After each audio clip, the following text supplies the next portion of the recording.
Gaming Bolt presents 15 things hardcore GTA players hate about GTA Online.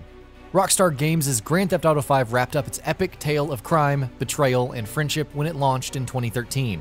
However, the open-world action title continues to thrive in sales charts.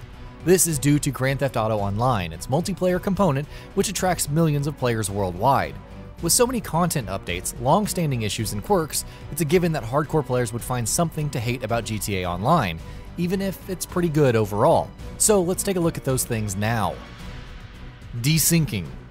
Desyncing is one of those things you don't notice in an online game, especially one with a persistent world like this, until it actually happens. In GTA Online, this could mean people are in front of you while you shoot them, but the servers think they're somewhere else. This can result in bodies seemingly glitching in front of you, shots not registering, cars suddenly vanishing. It's especially fun during heists. Trust us. Long loading screens. The seemingly endless curse for Grand Theft Auto Online has been its long loading screens.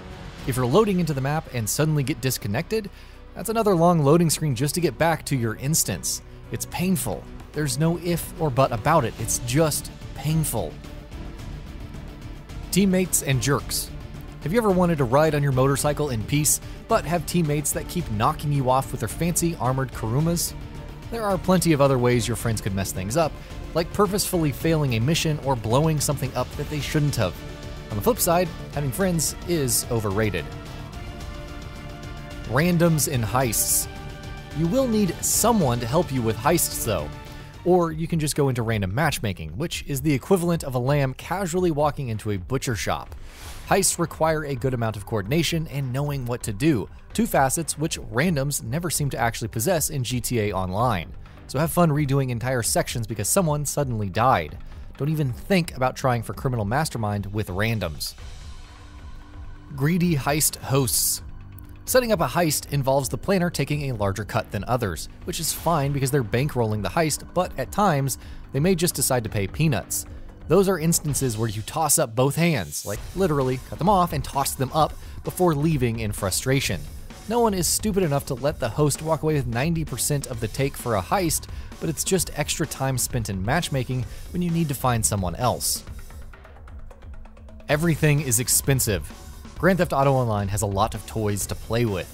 You can carry an entire arsenal of weaponry including shotguns, assault rifles, sticky bombs, etc. And why not get some body armor for some added protection? The problem is that costs a lot of money. Refilling your ammo, especially after a long day of jobs, can cost tens of thousands of dollars.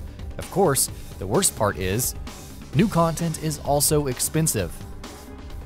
When new things are added into the game, not everyone can afford them right away. We're talking about those luxury boats, gunships, or even setting up an office to become a CEO. That fancy Maze Bank Tower office? That'll be $4 million, please and thank you, now get out.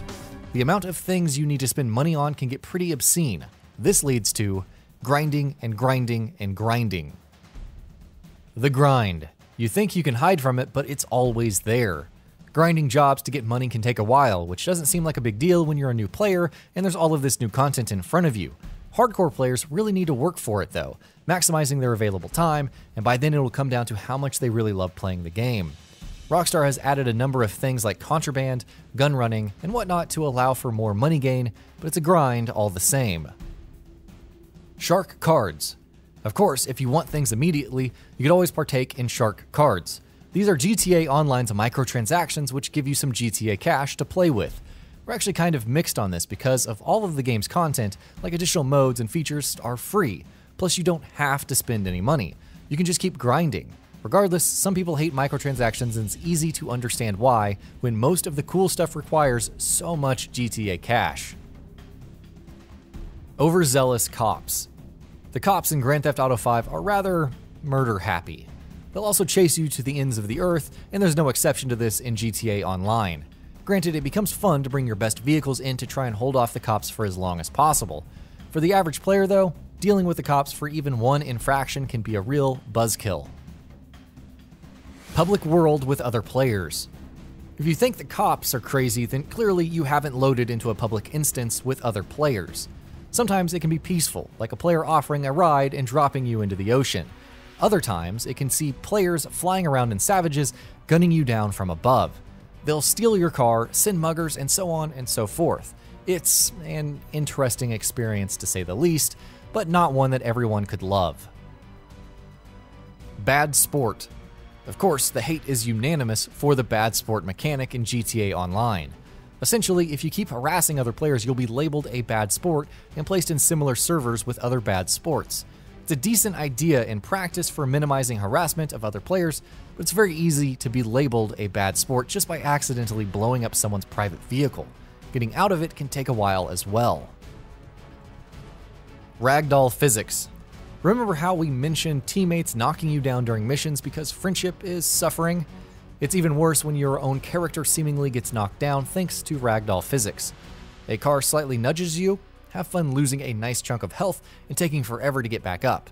Climbing down hills is a whole other mess entirely. Idle players during jobs.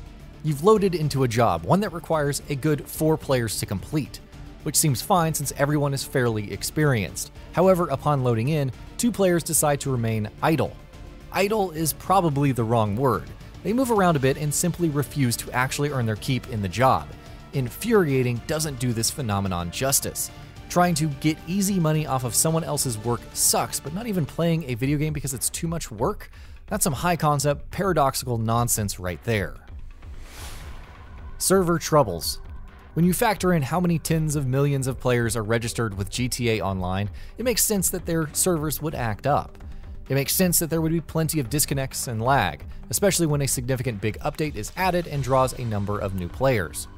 That being said, it still sucks, especially if these issues crop up on a normal day.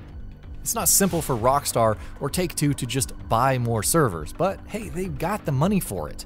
We're probably still salty about the horrendous server performance when HEISTS first released, but we don't care. And that'll be about it for this one. If you guys like what we're doing at Gaming Bolt, please consider subscribing to our channel, and I'll see you guys on the next video.